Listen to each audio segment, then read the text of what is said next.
session specifically, we did want this session because a lot of times when Smriti, Pratima, or I have these parent preparation sessions, we're constantly asked how to deal with trauma when it comes to a child who's been adopted.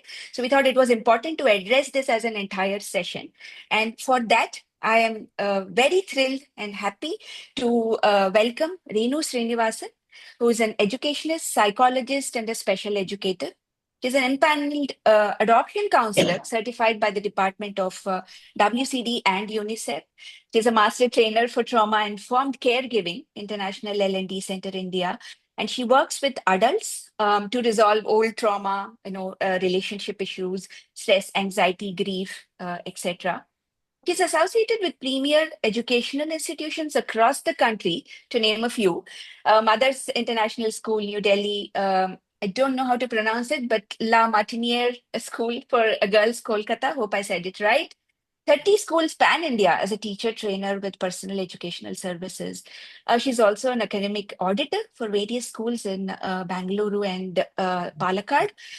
She's specially no, volunteer at Sneha Center for Counseling in Malleshwaram, Bangalore.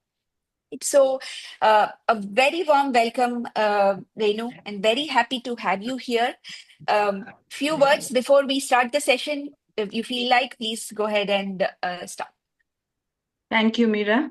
First of all, thank you very much for having me over. It's a great initiative that you have undertaken. And yeah, parenting is a great journey. And of course, there's a little nuances involved with parenting adopted children. And I hope as the session goes through, we will kind of get little clarity and hopefully we will learn together. Thank you so much, Renu. Thank you so much. So I'll start with the first question, which we have received more often than not. That how do we address grief, loss, and rejection, especially when we adopt an older child? Because these children, are older. This is specifically for older children, but I'm sure it applies for children, who also grow up from infancy as babies in a household where they're adopted. But how do we address grief, loss, and rejection in these children? Yeah, that's a good question. Actually, I would get first into one question: why are we adopting? As parents, we should know why we are adopting, especially older children. In my experience, when I have worked with parents who want to adopt, say, 10-year-olds, 12-year-olds, they say, I have lost one child, so I want to adopt another child to, not good word, but to replace, so to say. Any child older than 2 years is an older child for adoption. Some parents have told me, I have so much property, I need to leave it with someone. I want somebody to conduct my last rites, so I want to adopt somebody. So these are the reasons I get for adoption. And if these are the reasons for adoption, they are not the right reasons, actually, because then expectations of gratitude from the child will come in. Some parents also say, okay, I want to give home to a child who is homeless. I mean, okay, we are doing that, but that cannot be the primary reason. The primary reason would be I want to go through the parenting journey. Parenting is a tough journey for everybody. And with adopted children, there is another layer of nuance over there. A child who is adopted, whether at 3 months or 3 years or 13 years, the child already knows that the child has been separated from the birth mother. Doesn't have words at 3 months, maybe at 3 years also not enough words, but then the child is going through the grief of separation. And it is much like, many parents also, we go through grief of separation that we couldn't have our own child. There are few people who want to adopt children as their main focus, but there are many parents who are single parents. So they also have a grief that I couldn't have a child. But the grief, this child who has got separated from the birth mother, is tremendous. So we have to understand that this grief could lead to a kind of insecurity. It could lead to a kind of lack of trust. In fact, that comes first. trust factor is the first thing that is missing in adopted children. So we have to be sensitive to the fact that the child will be going through insecurity, will as the child grows a little older, there would be trust issues because my mother left me, my birth mother. What is the guarantee that you will not leave me? And this trust issue becomes compounded when the child is not informed in the beginning itself that the child is adopted. So that is a very big this thing that happens to a child. And then they also may develop low self-worth issues as they grow older because they see their classmates, say by 8, 10 years of age, they see that friends having fights with their parents, but the parents don't leave them or don't send them away anywhere. So this could be another reason could be a reason for low self-worth. Now, what is our role? Our role is to support them. Support them how? The child emotionally has been living in a survival mode. I do not know whether my next feed will come, whether my next meal will come. So the child is in a very afraid state. So what happens then when the child is in afraid state, the child also tends to behave very awkwardly. Now, what also happens is that the child is while the child is behaving awkwardly. Why is a child behaving awkwardly? It seems such a trivial thing for us, but there's a very big meltdown by the child. That's because the child is not able to say what's happening to the child. And behavior is only a manifestation. Here, I would like to give an example. Many of us may be working people, or even if we are not working outside of home, we work at home. And there are so many things that happen in our day-to-day lives, and we want somebody to acknowledge it. Oh, I've had a rough day today. Instead, what are we told? Okay, today was a rough day, tomorrow will be okay, forget it. But even as an adult, if I can be told that, yeah, I can understand it must have been tough for you, I feel so much better than being told logically, okay, today was bad, tomorrow need not be bad. So for children, this is big, absolutely, absolutely essential that as parents, we have number one, patience. Number two, fortitude, perseverance. For what? For staying in there for the child. The child needs all my support. The child is not there. It's like I often give this example. When you bring a child home, it's not like bringing a TV or a refrigerator and plugging it in and expect the child will fall in tune. The older child especially, has come from a very different experience, and we will never, never be able to imagine the experiences they have. And if we can just support the child over there by being patient, by being a listener, listening, and connect to the child at the feelings level, not for correcting behavior of the child. That is very important. I'm sorry it's getting long, but this hopefully next time it won't be so long. The next thing that is very important for parents is to invest in self-care. We need to know what is happening to me so that I am able to be present for the child. If I am myself agitated, if I am myself worked up, how will I be there for the child? So what do I do? Maybe I set aside 15 minutes, 20 minutes for my own exercises, walk, jumping, gym, whatever, yoga, breathing, whatever it requires, because we need to be calm all the time to be able to address the child and address the feelings. And when the child is an older child, it is very likely that the child will want to talk about their experiences. Now, that may not be comfortable for me because I have not gone through those experiences. But then our radar is always up to say that it's not about me, it's about the child. Let me listen to the child. And if I listen to the child and give, no, I don't say permission as in permission, but then I'm present for the child and say, okay, I can understand you're feeling very sad that you got separated, and it must be very hurtful. Anytime you want to speak about your mother or your past experience, I am there to listen to you. And if I am there physically, emotionally, mentally, intellectually, in all my realms, it gives my child so much comfort. And it gives me as a parent also a lot of comfort that I'm able to know what is happening to the child. And it's a win-win situation, actually. But if I try to change the behavior of the child, we've lost it. We have to connect at the feeling level.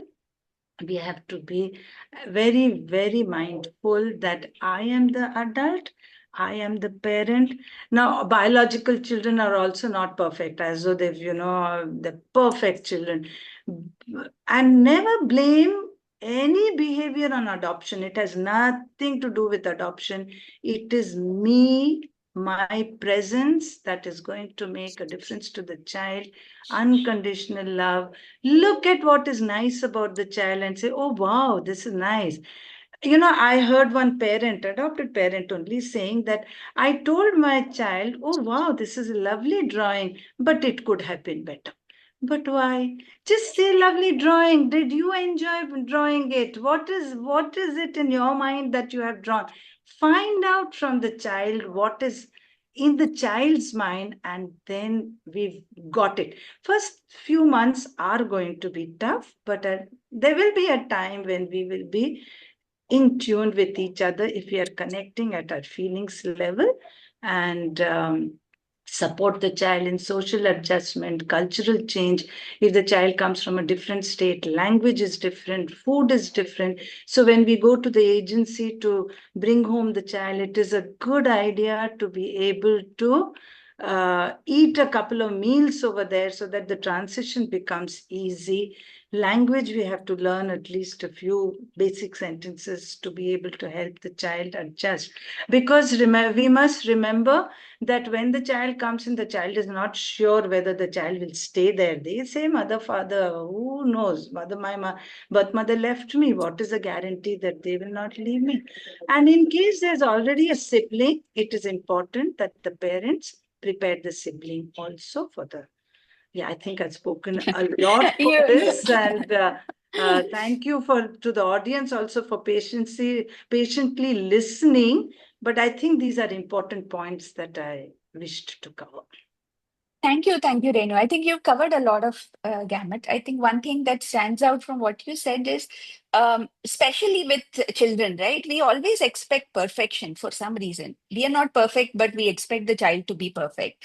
So I've always believed, and I think it comes out through your talk as well, that there is no perfect parent or a child. There's only a perfect bond that we can create between the two, and hopefully that will help them traverse the journey of adopting, especially an old child. So you covered a lot of ground on the grief, loss, etc. So I think one thing which comes up often is, how do we recognize that this child has come from a traumatic background, right? Especially talking in context with with a child who's been adopted, and an about 2 3 year old who remembers, has awareness of some of the circumstances they've come from. What are the markers, right? How do parent how does a parent really know that, okay, this could be possibly because of a traumatic background?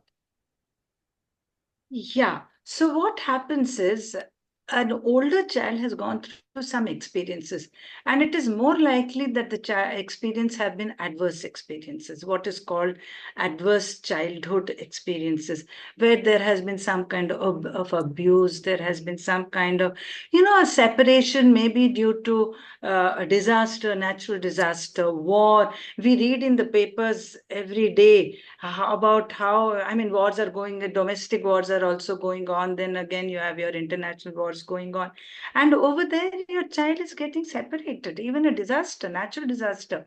We have I'm aware of a case where a mother was carrying her 2 and a half year old daughter when the tsunami struck, when the wave came, and she was close to the wave. And when she saw the waves coming, she just took the child and threw the child up, hoping that the child will be caught somewhere and will be safe. And the child was caught in a tree, and then she was rescued. And even till the age of 25 plus, she was very, very disturbed. Why did my mother throw me?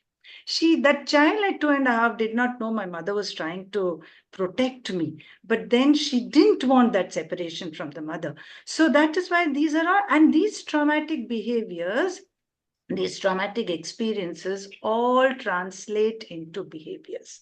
There is no doubt, even in our children, when they throw a tantrum and all, because if it's a biological parent, they know we won't leave them. We have our little brushes here and there, and we somehow manage it.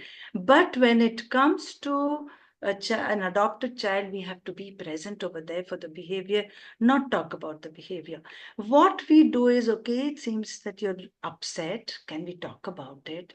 Can we calm down? Can we help the child to calm down? Maybe through breathing technique. And, co-regulation is very important. The mother must be able to, or the parent or the caregiver must be able to co-regulate, saying that, okay, let's breathe deep, let's breathe out slow. Let's do some coloring. Should I read some book to you? Let's calm down. And once we have calmed down, then can we talk about what is troubling you? And then when we are doing that, we come to the level of the eye level of the child. We don't speak from top, the child here and me here. So then already it's an authority. Already a parent is an authority figure. So that is why it is very important for us to be able to help the child regulate emotionally. If I am also disturbed at that time, it is important that both adult and child co-regulate together to come down to a sense of calmness. Can I share a video? I saw a very nice 3-minute video which talks about indicators of what could be that the child has experienced trauma. I'm just going to do that, and I suppose you can give me a minute for that.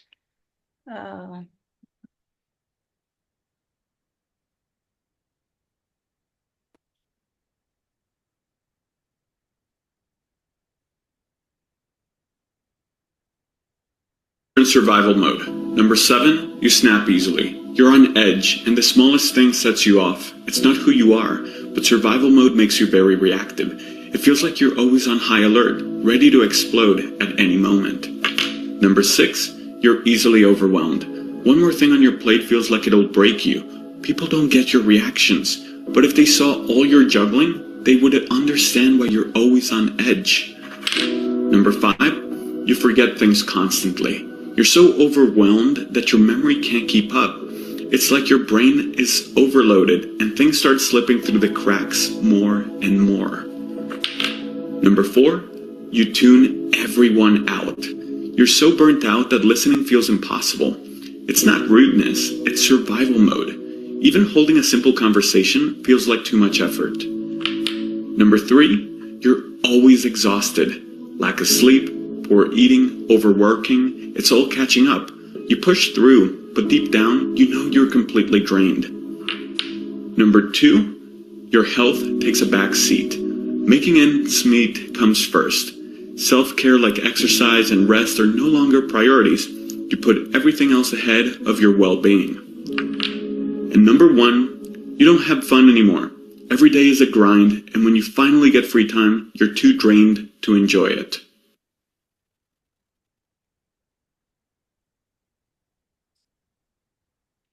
Yeah, if you notice, I've talked a little bit about adults also. We also have our own burnouts and our own survival modes, but this can also be extrapolated to children. They are also in this state when they come to us, especially when they are older. So this is something that I thought I would share. And again, when the child is dysregulated, we help them to calm down and we talk to them. We tell them, can we talk about what is bothering you? And as parents, I'm repeating this at the cost of, repetition. I'm saying it's very important that we allow the child to speak. The child has to speak. It is not we who have to speak and correct the child. We have to understand what is actually happening to the child. Does that Thanks, kind of Renu. Yeah, answer? yeah. I think that answers the question, which probably is the next question I have is, see, we understand that there is trauma and the child is behaving maybe because this way because of the trauma or the traumatic background.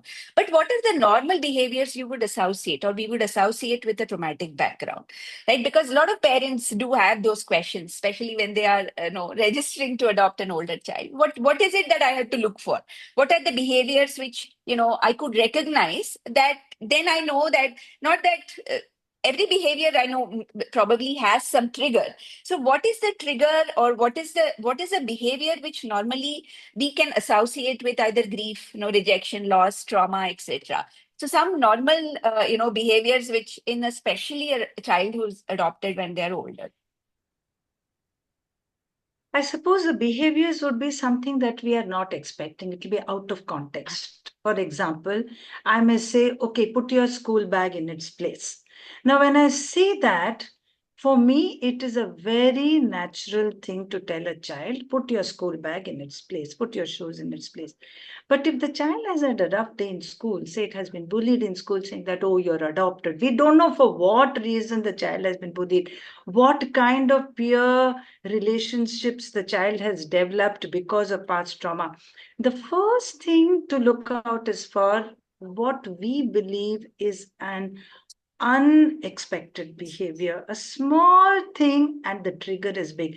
But most likely, what would be happening is the child is suppressing a whole lot of feelings that are coming in the child.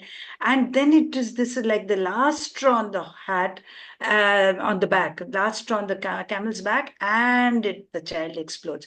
So that is a warning sign for us. I must calm down. I must be present for the child. So the behavior, if you're asking me, it would be a very unexpected behavior. Trigger doesn't seem to be there, but there is an explosion, there's a meltdown. And this probably comes because of adverse childhood experiences. And as the video also showed, we are always in a survival mode. Even that seems a threat. Keep your bag in its place seems a threat. So everything seems to be a threat for me. And for us to know, and you would be knowing, when from childhood, if we have been in that mode that I'm not sure, I'm afraid, I'm tense, I'm insecure, I don't know if my next feed will come because I'm crying, nobody's attending to me. If these kinds of things happen, what happens is also our brain anatomy changes, which means that our neuro systems change, our brain anatomy changes. But the good part is, with support and constant nurture, constant unconditional love, or constantly recognizing the good things that a child can do, rather than focusing on what the child cannot do, then the what is known as neuroplasticity, or neural circuits change. And over a period of time, I've read that the brain anatomy may also change, so that the child recognizes that I'm in a safe place now.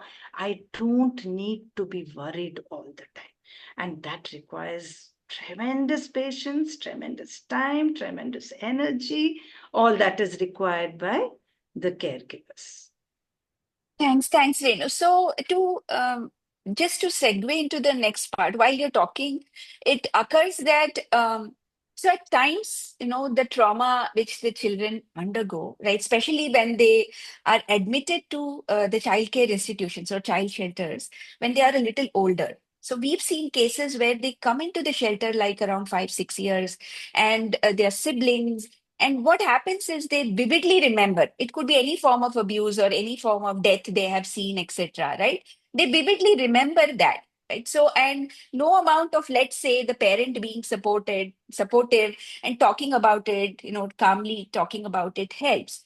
So, I would assume these parents should seek out, therapy and therapeutic nature, because sometimes the parents also are, reach their limits of how much they can help the child. So a lot of parents hesitate to go to therapy, right? So what do you think about therapy in terms of the whole aspect of especially trauma background children who come to the CCIs when they are older and, vividly remember their past, but are adopted, are willing to go to a family, and the parents also adopt them, but at some point are, find it pretty tough, to continue with the journey. So, any thoughts on that would be helpful. Yeah, having been empaneled with the Women, Child and Development Ministry, what I have seen is now it has become compulsory that pre-adoption counseling is absolutely necessary.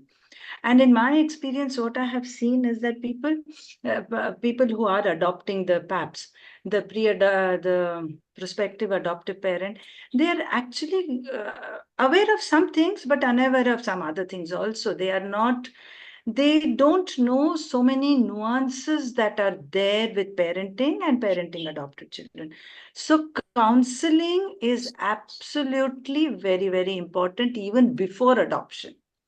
After adoption also, I'm getting back many parents who come back to me and say, I'll share a case over here. They had opted for 0 to 2, and they got a child less than 3, so about 2.5 years old. And when the child came home, and lovely couple, wonderful couple, full supportive, everything was there. But the child would not go to the father. And then you talked about whether they should come for therapy. I think they should seek out assistance in terms of how to emotionally regulate themselves and then be able to regulate the child. So when we talked a little bit more, so we then asked them that has a child had seen any maybe partner violence where the father may have been beating the mother. We don't know what experience the child has come with. Turned out, they went back to the agency. They asked, why is this happening? They found out that at the agency, the caregivers, the lady caregivers, the ones who were giving them all the support. And when the children were becoming little noisy and difficult, the administrator, who was a man, would come and probably raise his voice and quieten everybody down. So it took that child 6 months down the line. The child is now comfortable, and see, the child is always gauging, just like we are gauging the children. The child is also gauging, am I safe here? Are they safe here? Are they going to harm me? Are they going to leave me? So after studying the father for a long time, now she is kind of playing with the child. I mean, why I told you this thing was they reached out.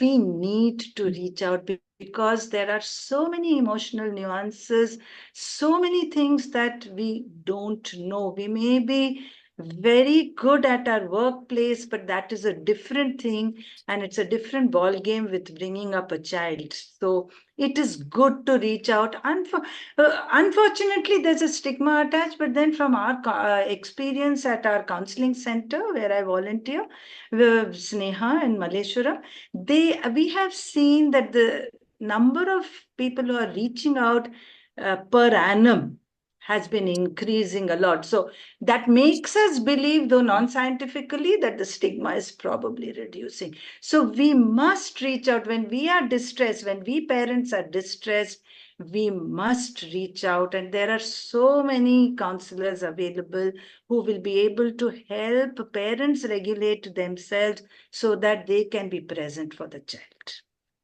Thanks, Renu. So I think there are a few questions maybe we can take now before we delve further. So Smriti, any questions, please? Yeah.